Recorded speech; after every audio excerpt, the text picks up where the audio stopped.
Queer Faces Migrant Voices program is designed to give refugees, queer refugees from the LGBT community, an opportunity to tell their stories.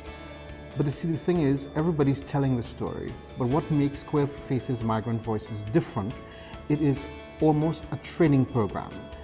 When we get members and participants coming into this program, most of them are unable to tell stories, have never done interviews on recorders or a camera or so that they're completely green to this project.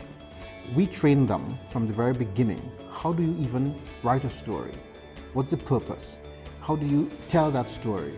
Who you're talking to, the difference between your story and news, because it's completely different things.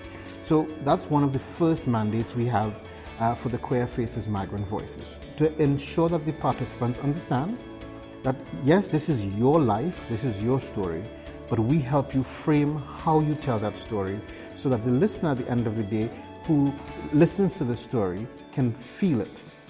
The atmosphere of the program is very friendly. We are learning from each other, and I think we all have a different perspective, but still so many similarities. The productions are quite simple. We have a trainer who guides the participants. First, you're able to write your story. You write your story yourself. Then we do your editing with you, and then we record your audio.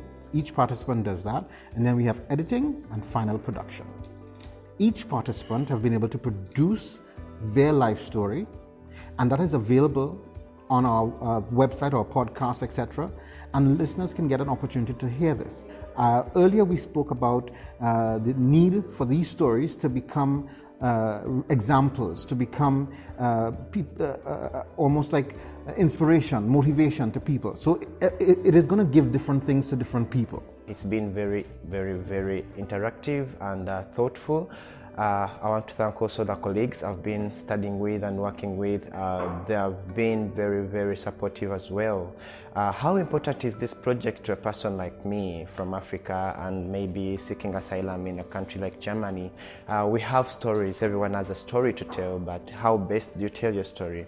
So this program has helped us to train on how to tell our stories in a better way so that everyone who listens to it can understand it. And as an activist, we have so many stories to tell. So it is going to help me also in future when I'm telling my story. I've never heard about podcasts and storytelling, and it was my first experience to share my story and learn how to make podcasts. I was really surprised about the results, and I'm really happy to learn how to make podcasts. I know the techniques now, and I know how to tell my story. The program was really helpful because I got to know how to make podcasts. And of course, this is another opportunity to know how other people are doing it, to share stories and to know a lot of interesting, heart-touching, and at the same time also very happy stories. I am very happy that the founders of Queer Faces Migrant Voices have been able to keep this ongoing project. This is the third year it's been going on. I'm really happy to see that it continues to unite people around the world, not just LGBT persons, but even persons who are not from the community who support us.